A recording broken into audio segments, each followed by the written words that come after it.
L'idée, c'est arrivé de ma productrice, Nathalie Mesuret, qui est là, et qui avait reçu un scénario écrit par une jeune femme qui s'appelle Claude Lepape, et en fait, qui est un scénario qui est très différent du film qu'on peut voir à l'écran aujourd'hui.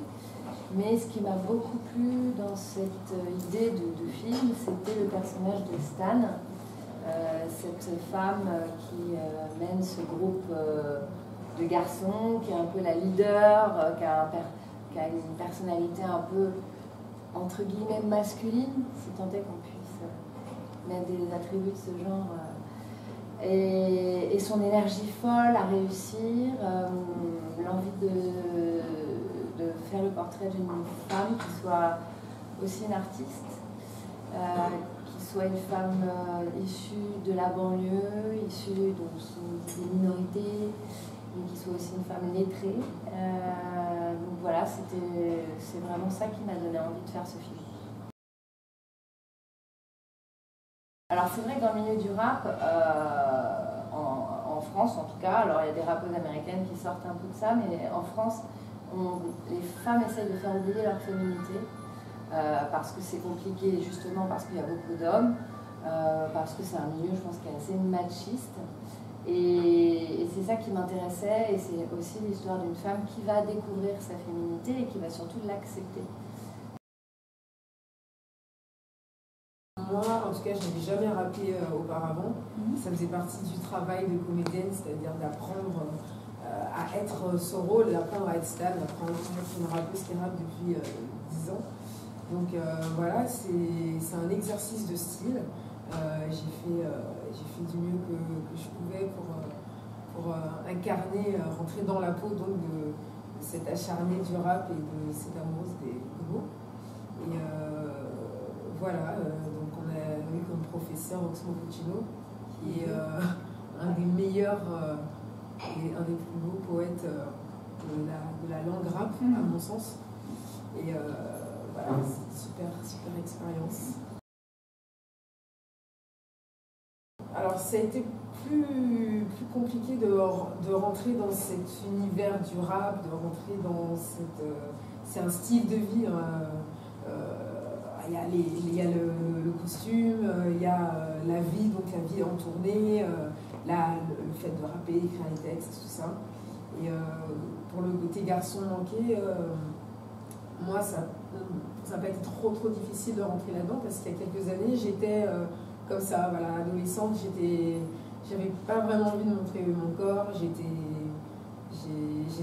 un peu comme elle, quoi. Je pense que je me cherchais un petit peu et j'avais pas forcément envie de me faire remarquer par le physique. Je crois qu'on a eu une période de 1 mois et demi pour se familiariser avec les textes, pour commencer à enregistrer avec Com Aguiar, qui est l'arrangeur musical de Puccino, qui lui aussi fait partie du coaching qu'on a eu, faut pas l'oublier, nous a beaucoup aidé à rentrer dans ces textes et à les interpréter. La rythmique aussi. Exactement. Et Oxmo nous a facilité le travail en fait, parce que il nous faisait écouter les bandes son et il rappait dessus en fait. Donc du coup pour nous c'était facile de suivre son flow. Je sais pas si... Alors je peux me permettre, c'est qu'il s'est aussi adapté à votre flow. Oui, parce que lui, ça c'était plutôt la première étape voilà, en fait. Oui. C'est qu'il avait lui enregistré des maquettes, mais ensuite ils se sont, chacun avec son style a réussi à imprimer son style, son énergie propre. Jackie, il a une énergie vraiment assez rapide, comme ça, très énergique. Annabelle a quelque chose de très déterminé. Ralph qui n'est pas là, avec quelque chose de plus en retrait. Donc on a aussi travaillé avec Oxmo sur les personnalités des comédiens pour adapter les paroles des chansons et les façons de les interpréter.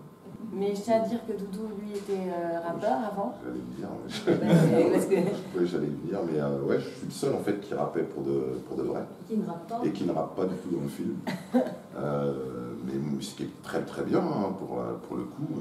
Moi, j'ai généralement l'habitude de jouer des rôles de méchants.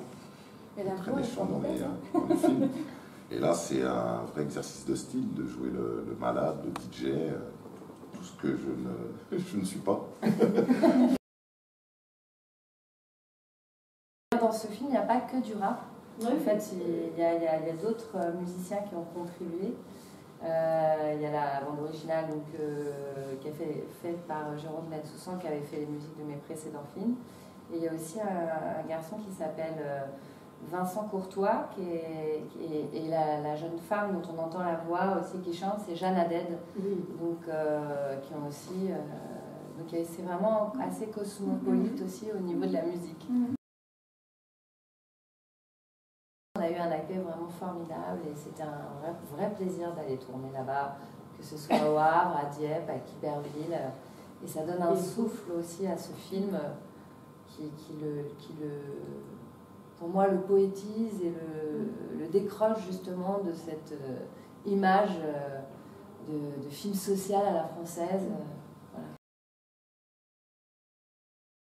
Voilà. C'était vraiment moi c'est ce que j'aime au cinéma d'ailleurs, c'est le mélange des genres et dans la vie aussi et des gens. Oui. Et donc oui, j'aimais bien que se percute à la fois où on se dit dans les premières minutes, allez, on est dans un film social de banlieue, puis ensuite on est dans un film de tournée, et puis ensuite on est dans un film de groupe, et puis aussi l'émotion, et puis cette petite histoire d'amour naissante. Donc c'est vraiment un mélange de genres.